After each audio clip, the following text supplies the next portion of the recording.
Hello guys, another day, another mini vlog. Ngayong araw nga ngayon ay nakaka-craving kumain at mag-ulam nitong Gigi.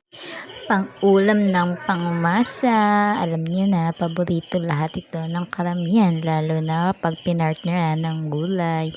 Ito nga pala ang aking almusaling gawa ng nagi-gravy nga ako, no? Okay. Dahil ito lang ang aking video, ay meron pala akong ibabahagi sa inyo. Alam nyo guys, itong page kong ito ay sa totoo, padalawang page ko na ito na nakita na dito sa Facebook. Yung una kong page ay pang sarili ko at doon lang ako nagbibigay ng mga tips at tutorial. Kagaya dito, nagbibigay din po ako ng tip habang nagluluto, naglilinis, or ano man pa ang ginagawa ko. Basta, at importante, naggagawa ka ng content. Dito nga pala sa part na ito ay naghanda na ako ng sausawan. Kaya may katabing suka, binigyan nga pala ako ni Mother Dear dahil bumisita siya dito kahapon. Kaya hindi ako nakapag-upload, gawa na inasikaso ko ang aking mother.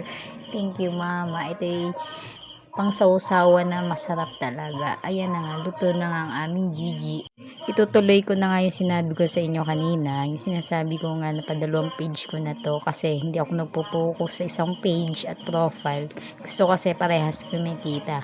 Kaya kung ako sa inyo, ganun din ang gawin nyo. Suggested lang naman kung gusto nyo o kakayanin nyo ang oras ninyo. Lalong-lalo na kagaya ko mami, full-time at saka nagtatrabaho dito sa online. Kaya alam nyo na, diskarte lang ang labanan nito. Kung gusto mo talaga kumita ng malaki, gagawin mong lahat-lahat para nga kumita ka, diba?